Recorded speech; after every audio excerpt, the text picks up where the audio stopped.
So guys, as you can see, we have this PIC16F877A over there, then we have this LCD over here, and on the LCD you can see the hello world characters being displayed. You can see we are displaying this without a cursor. You cannot see the cursor. Usually you see there is a cursor blinking over here, but we removed the cursor. But how we did that? So let me show you the code.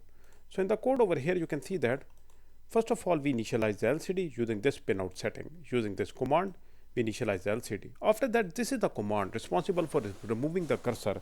LCD CMD LCD cursor off. Now the cursor is off. If I remove this command, the cursor will be back again. Cursor is removed, but the functionality remain exactly the same. This command makes sure that the cursor is not displayed. Basically, it is not removing the cursor. Cursor is there, but it is not being displayed on the LCD. Rest, we just did what we did in the episode 1. We just displayed a text hello world with some delay, and we cleared the screen, and rest it keeps on repeating. So only difference is that we remove the cursor using the command called LCD CMD LCD remove cursor. See, there is no cursor. Welcome to learning microcontrollers. In this video we will be having the second episode of the cursor series of LM016 16x2 LCD with PIC16F877A. In this video I will show you how we can remove the cursor.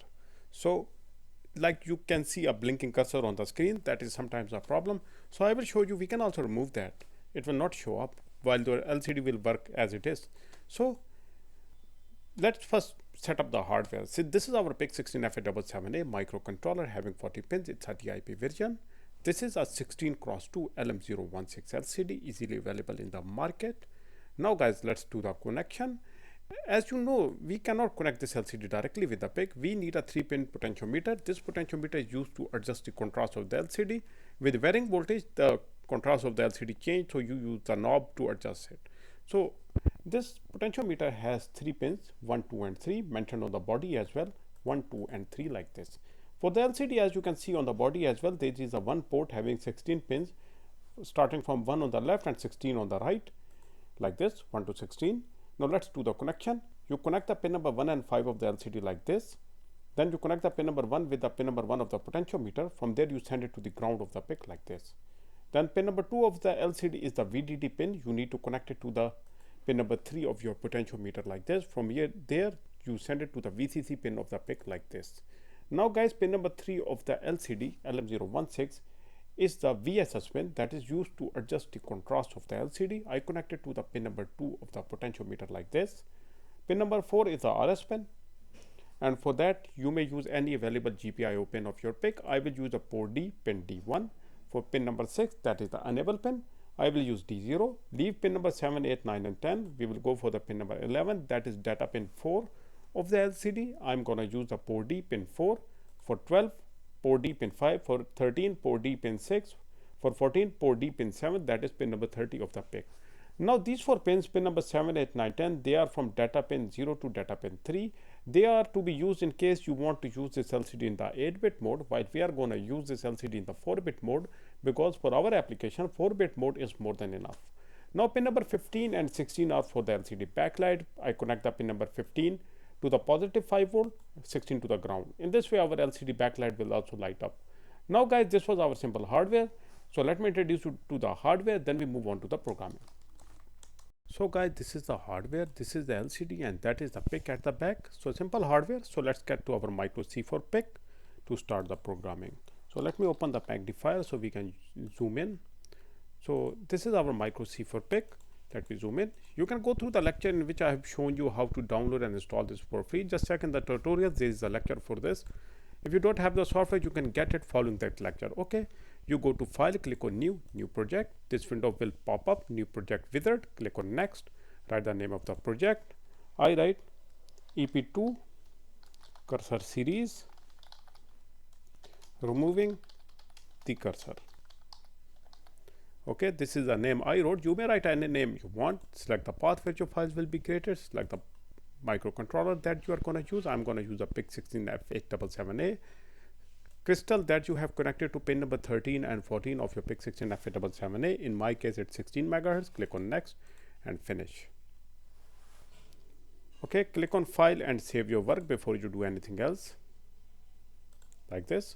Now guys, In the void main, first of all, we need to initialize the LCD. To initialize the LCD, you go to the right. There you have the micro E libraries. You expand it. Then you have the system libraries. You expand it. Go down. There you have the LCD library. You check mark this. Expand it. There you have the LCD init command. Double click on this. This window pops up. Go down. In the example here, there you have these commands. You copy them till here. Go back, paste it above the void main like this. Now guys, in the void main, there you can see two sets of commands, these four and these one. Now these basically 5 each. So guys, you can see they start from data pin 4 to data pin 7. There is no data pin 0, 1, 2, 3 because we are using this LCD in the 4-bit mode. That's why we didn't connect it 7, 8, 9, 10 wires as well. Now for the rest of the wires, you just connect them as you have done on the hardware. For the LCD RS, we use pin number D1. For LCD pin EN, we use D0. For LCD pin data pin 7, D7, we use port D pin 7.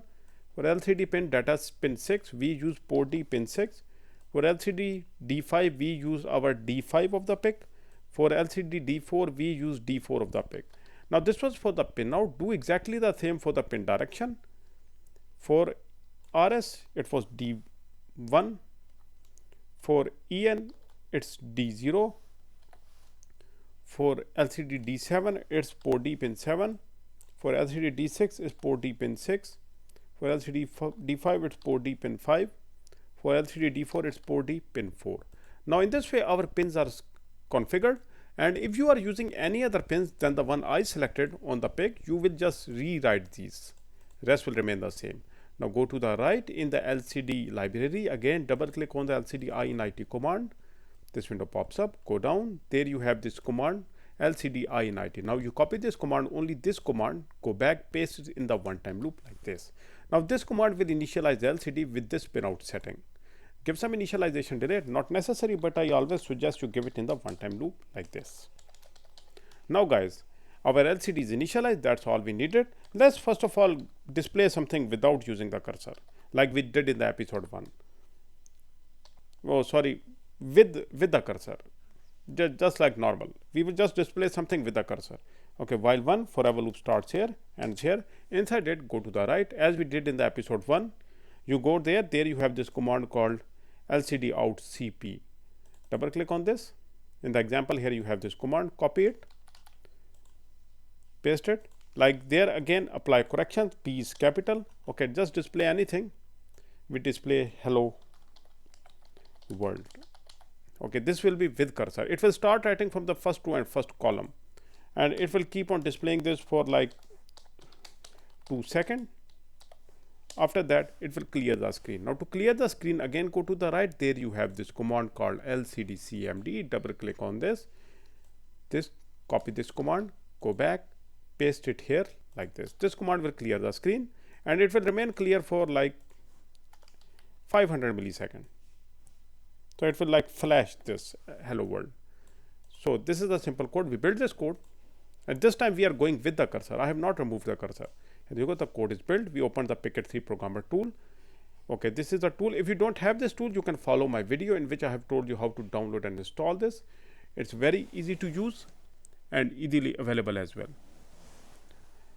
So first of all, select the microcontroller. PIC16F877A is the one we are using. PIC16F877A. This is the one. Click on File, Import hex file, EP2 cursor series. Removing the cursor. Double click on this and click on Write. Now wait for the code to be written. Okay, we go to the hardware in the meanwhile. Just wait.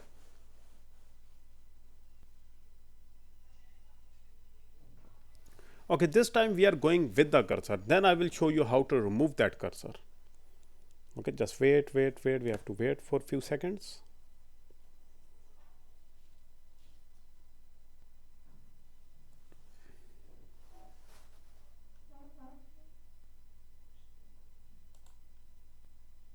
Okay, here you go. Now see hello world. Now we are having this cursor. Now I don't want this cursor. It do not looks good. Now let's remove the cursor. Rest will remain the same. Okay, go to your micro C4 PIC. let me zoom in. Go to the right. In the micro E libraries, you have this command called LCD-CMD. We use this to clear the screen. This can do a lot of other things as well. Like this is the syntax.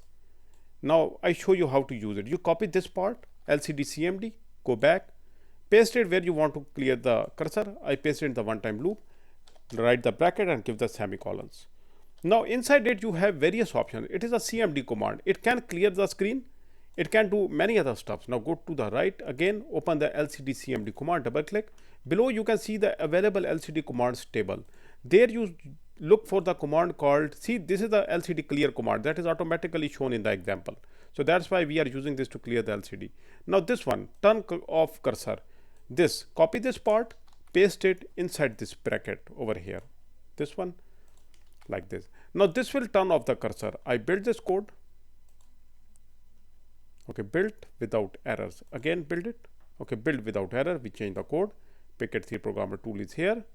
Now we click on write. The new code will be burned. Okay, here we go. It's burning. Okay, let it burn. Now just see the difference. It is burning the new code. Just wait.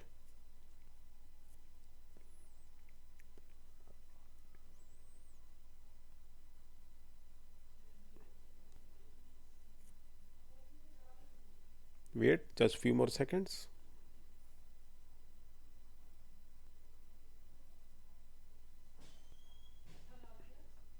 See now what is happening. It is exactly the same code, hello world, but there is no cursor. Now see, this looks more better. Now it's up to you if you want to keep the cursor, if you don't want to keep the cursor. So guys, this is it. That's how you remove the cursor. So we'll see you in the next lecture. If you have any questions, please do ask.